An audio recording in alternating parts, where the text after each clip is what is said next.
Live from our 7 Tasmania studios, your nightly news with Louise Huber begins now. Good evening, thanks for joining us. Tasmanians are bearing the brunt of a nationwide shortage of fresh produce, with huge price hikes being passed on to consumers. Shoppers are being warned many fruit and vegetables are being impacted, with no immediate relief on the horizon.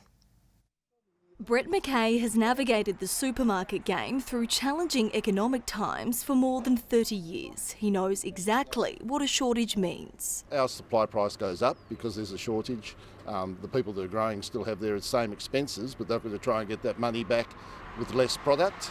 Supply chain disruptions nationally are seeing fresh vegetable costs jump here in Tasmania, with a noticeable spike in imported varieties. Salad mix, spinach and rocket and those types of things which are imported from the mainland at the moment. When vegetables and fruit and meat are in short supply, invariably we'll pay a little bit more for that. But that's market forces, that's the way it goes. As Tasmanians look to avoid grocery bill shock, some headed straight to the source. It is the middle of winter, so there's no great harvest, so we always struggle for supply at this time. But I went to Woolies yesterday and I couldn't get any broccoli, but we've had it here all day, which is great. This Hobart restaurant had no choice but to close its doors for business 3 nights ago, impacted by short stock supply. Availability in supermarkets is expected to improve in the coming weeks as the weather begins to warm up in key growing regions across the nation. When things start warming up here, then we start getting local growers that start supplying us. Grace Evans, 7 Tasmania News. Labor is criticising the school expansion program with shocking new attendance figures released. Education spokesperson Josh WILLIE says the number of Year 11 and 12 missing school every day is alarming. There's quite a number of schools at 50% or less attendance for term 1 of this year, with one school recording 29.7% attendance. The state government says the program to expand Years 11 and 12 has been a success despite the low rates. Meanwhile, Tasmania's union representatives have pointed to America's controversial decision around abortion to highlight the damage Tasmania's anti-protest bill could do. They are concerned the rules would stifle the ability to freely fight against social issues, urging lawmakers to knock back the legislation. If what was happening in the US was happening here, would they want to protest? And would they think it was good if Tasmanians protested? Because they still have an opportunity when the Parliament goes back in August to vote these laws down. The amended legislation needs to pass the lower house again before it can become law. A local winery is raising funds to help displaced Ukrainian animals during the Russian invasion. A national organisation will be using the proceeds for a special mission in 6 weeks' time. Sipping on wine as their pets frolic beneath the grapes, it's a dog lover's dream Sunday.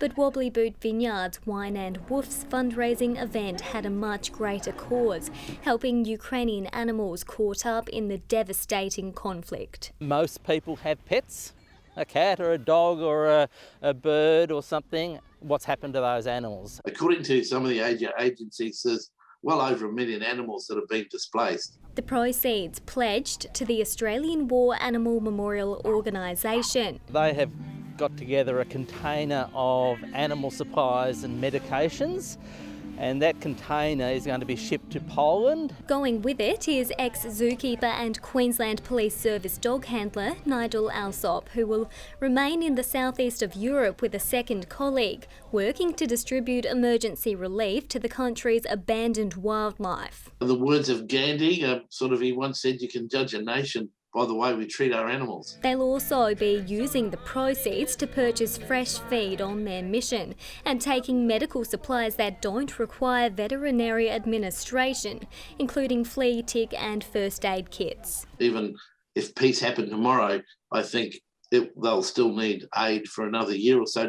The dogs here today are lapping it up, but for those in Ukraine, they aren't so fortunate. The organisers hoping the funds raised today can help them out. This is a really good way to actually support the people by supporting their animals. A number of events will be taking place across the country before the pair depart in August. Brianna Boylan, 7 Tasmania News. The Lagana Tennis Club hopes upgraded facilities will be a major draw to its membership base. New lighting, fencing and surfaces have been installed for the 80-strong membership base at the near 100-year-old club. Lagana's thrilled to have these new courts after close to 50 years on the clay, which has served us well. We're really looking forward to playing on this newer, all-weather, lower maintenance surface. Taking a legacy tennis court in a growing and thriving community to provide better services and better standard of playing facilities. The club received $50,000 from the state government's Improving the Playing Field grant program. After 5 weeks of clocking up kilometres across the Nullarbor, a Tasmanian couple has returned home from their tandem bicycle adventure. Phil and Joyce Ogden took on the 2,700-kilometre journey to raise funds for Rotary's End Polio Now campaign. We had huge support from Rotary, often from people we'd never heard of, just sending us emails of support, and that was really helpful. Yeah. We've had quite a lot of experience in riding the tandems, so there is the feeling, look, we've done this before, we just take it slowly and hopefully we'll get through it. They admit the tough slog was worth it, having raised close to $30,000. Making his debut in that game was Launceston's Isaac Chugg, the 20-year-old notching up 20 touches for the day. The Launceston Tornadoes have split their interstate road trip, winning one of their 2 games. With just under 50 seconds, the Chargers camp were making sure there was no room for a Pioneers comeback. The Chargers then beat Keilor today to make it 2 from 2. Competitors from across the nation have descended on Tasmania to compete in a unique sport over the past 2 days. The Pickleball Open has drawn enthusiasts of all ages to the state as they go for gold. A 50-year-old game making new waves down under. The sport of pickleball is rapidly growing. We have roughly 140 people playing. From a bit over 100 from Tassie, but about 35 players from mainland states, Queensland, New South Wales, Victoria, Western Australia and ACT. Even doubling numbers at this year's Pickleball Open compared to last year. Played with a paddle and wiffle ball, it's similar to other racket sports, but the point of difference, an underarm serve. It started back in 1965 in Bainbridge Island, Washington State. 3 adults had some kids they needed to keep entertained over school holidays. They had a badminton court, they had a badminton net, they couldn't find the shuttlecock or the rackets, so they improvised. Once a pastime, now a popular game, bringing international players to the Tasmanian arena, including American pickleball player Mitch Hargraves. This is my first time in Tasmania. Goal is to win. Yeah, so I actually played in the mixed doubles yesterday with my mum and we took out the gold. So now I'm just going for the gold in singles and then doubles. Today taking on one of Victoria's rising stars. We had a hard slog in the men's singles. There's one bloke here that stopped me in the round play, but hopefully I meet him in the final. While locally, 2 friends have taken their teamwork to the court. We worked together for over 20 years, so the friendship just continued and we're still together playing pickleball. We're here for fun and, you know, you make errors and you have good shots. With pickleball now played in 75 countries, there's no doubt the sport is a smash hit. MAKENNA Bailey, 7 Tasmania News. The low temperature today was -3 degrees on Mount Wellington. Launceston and Devonport reached 13, which was the state's high. Burnie 12 degrees and 11 in Hobart. Flinders Island, St Helens and Strahan all reaching the high today of 13, 12 on King Island and at Smithton, Lowhead and the Friendly Beaches. Maria Island 11, Grove and Ouse both 10 and Liaweenie shifting only 3 degrees today, starting at 0 and reaching a top of 3 degrees. Here we see low-level cloud flowing over the west and south today with high-level cloud over the northeast. Banded mountain wave clouds are about central areas. A bright band of high-level cloud stretches over the northeast of Tasmania from Victoria. Patchy high-level cloud is spread across central parts of the mainland.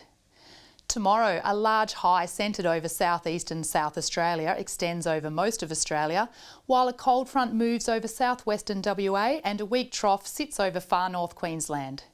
Southwesterly winds 10 to 20 knots, reaching 25 knots about the east during the morning, tending west to northwesterly during the afternoon and evening, and increasing to 20 to 30 knots about the central west and southwest. Seas 1 to 2 metres, rising to 2 to 3 metres about the west later. There is a strong wind warning for the southeast, southwest and central west coasts tomorrow, and also a bushwalkers alert. A partly cloudy 11 degrees in Hobart tomorrow, 10 degrees in Dover and Ouse with a shower or two. A morning frost in Launceston, then a partly cloudy day ahead, 12. Devonport 12, partly cloudy also. And a mostly sunny 11 degrees in Scottsdale with a morning frost. 12 and partly cloudy in Burnie and Stanley, 11 with showers easing for Strawn. A mostly sunny 12 in St Helens, 12 and partly cloudy for Swansea. Ross, a morning frost, 10 degrees. On Tuesday, showers about the west and far south, light showers developing across the north but fine elsewhere. Wednesday, light showers about the north and west, increasing during the afternoon, fine elsewhere. And fine in the central north on Thursday, but showers elsewhere, and snow falling to 700 metres. 23 in Perth and Brisbane tomorrow, 17 in Sydney with a shower or two, and Melbourne 13, a cloudy day there. Right now in Hobart it's 7 degrees, mostly clear, Launceston 6 and clear, Devonport 7 and clear, and that is your Sunday night weather forecast, Lou. Lovely, thanks for that, Carmen. And that's all your news for this Sunday night as well. Thank you so much for joining us. Join Kim and the team tomorrow. Have a lovely evening. Good night.